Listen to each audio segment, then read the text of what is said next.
Bonjour et bienvenue dans ce nouvel épisode sur le bonapartisme.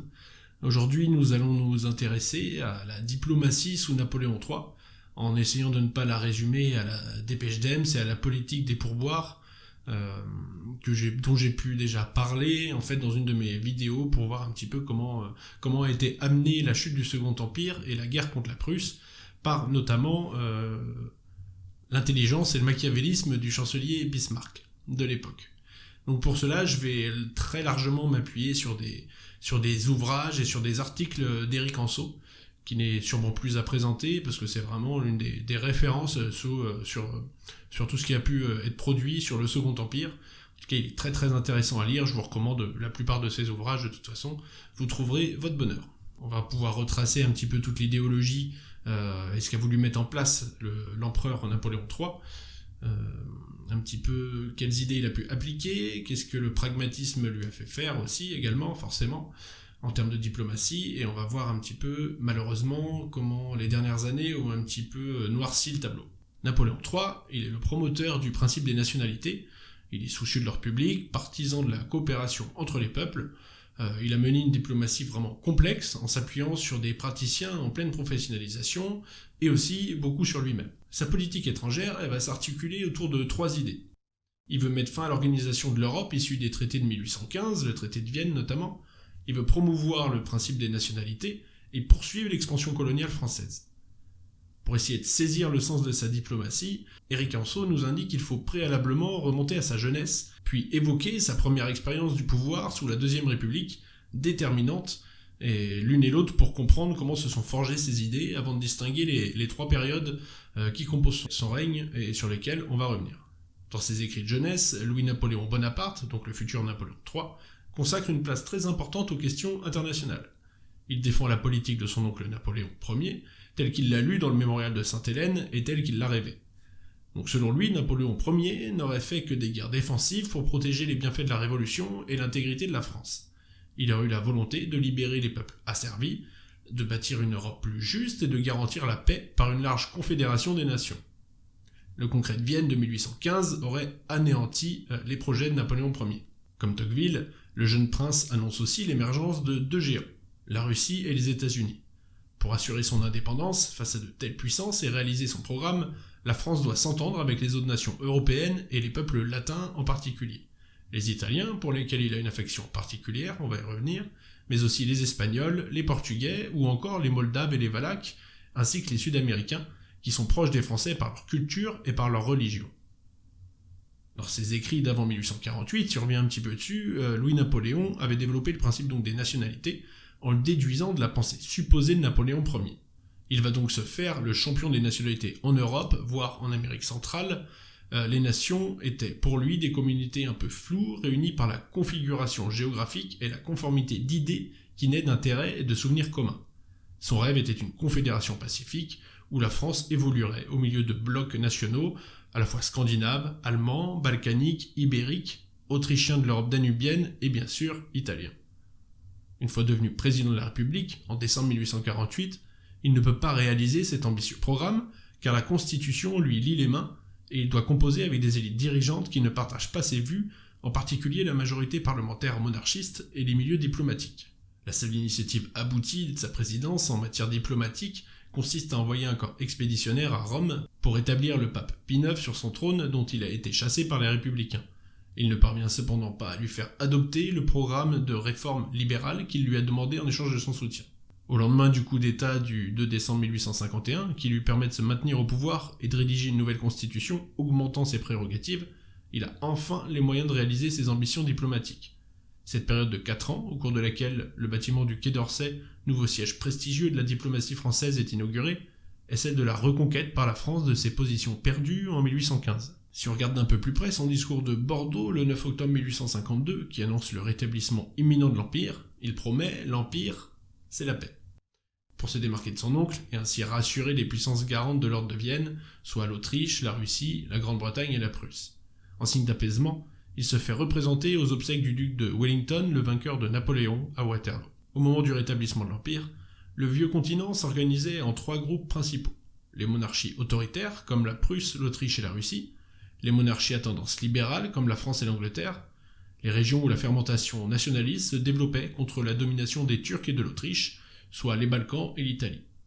Jusqu'en 1866 et son écrasement par la Prusse, l'Autriche était au centre du système malgré ses déboires italiens. Elle était la puissance qui avait le plus intérêt au maintien de l'Europe de Vienne en raison de l'immensité de ses territoires et de l'hétérogénéité de ses populations, par crainte aussi de l'unification allemande autour de la Prusse militariste. À l'est, l'immense Russie de l'autocrate Nicolas Ier rêvait de puissance et d'expansion territoriale aux dépens de la Turquie, qualifiée à Saint-Pétersbourg d'homme malade de l'Europe. L'empire de Napoléon III est donc rapidement amené à faire la guerre, mais pour sa défense, il cherche surtout, en l'occurrence dans cette guerre de Crimée, à endiguer les aspirations impérialistes du tsar. Et c'est la France de Napoléon III qui va être la grande bénéficiaire de la guerre de Crimée. Elle a fait d'abord une démonstration de force militaire, puis une autre de modération diplomatique, en ne demandant rien pour elle-même et en se posant en championne du concert européen dans le cadre d'un nouveau multilatéralisme très moderne dont elle devient la promotrice. En effet, c'est à Paris, dans l'hôtel du Quai d'Orsay flambant neuf, que se tient le congrès de paix en mars-avril 1856, sous la présidence du comte Walewski, qui n'est autre que le fils de Napoléon Ier.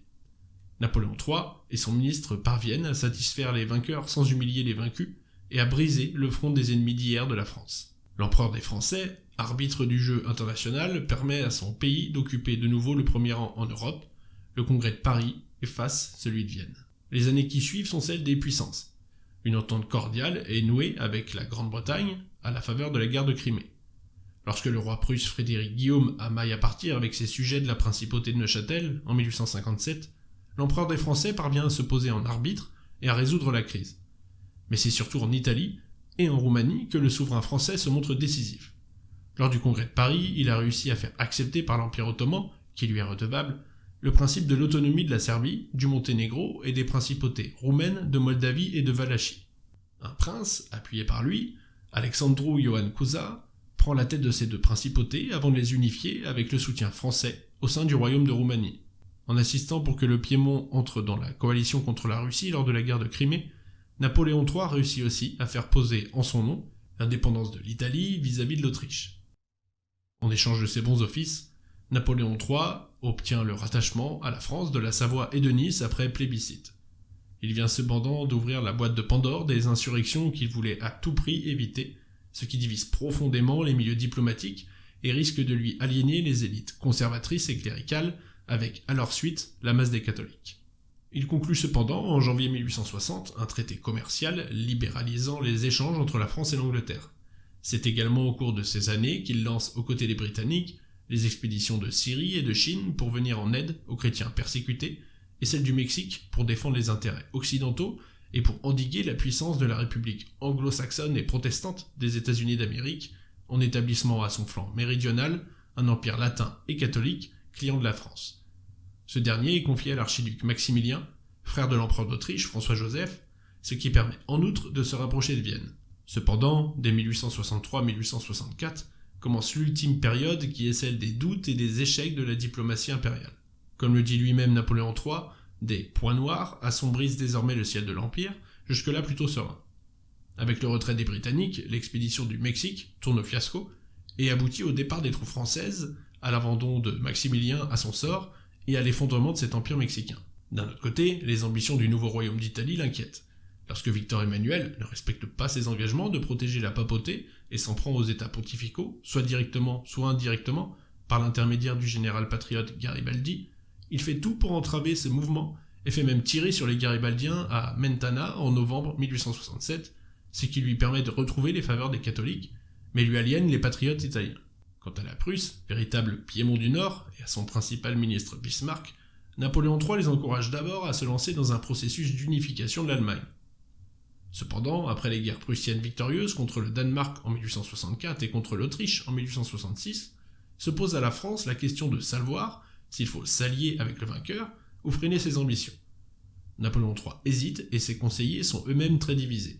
L'échec de la politique des pourboires à obtenir de la Prusse, le Luxembourg et la grave crise internationale qui suit ouvrent définitivement les yeux du souverain français.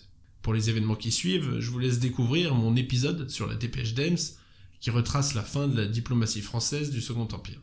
Pour conclure, en politique étrangère, Napoléon III évolua aussi en conspirateur. Il tenait souvent ses ministres à l'écart de sa réflexion et dévoilait ses projets au dernier moment.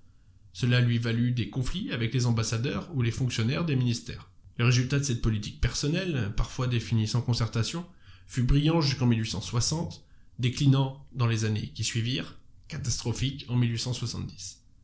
Entre-temps, l'empereur malade avait perdu ses facultés de méditation, de recul et de résistance à un entourage qui, Eugénie en tête, pratiquait encore une politique d'intérêt dynastique d'une autre époque. Voilà, j'espère que cet épisode vous a plu. C'est le 4e sur le bonapartisme, si je dis pas de bêtises. Donc je me suis très largement appuyé sur le travail d'Éric Anseau, que je vous invite vraiment à lire pour ceux qui sont intéressés par cette période. Je vous dis à bientôt pour une nouvelle vidéo, et à bientôt également pour ceux qui sont là exclusivement pour ce travail sur le bonapartisme, dans un prochain épisode. Au revoir.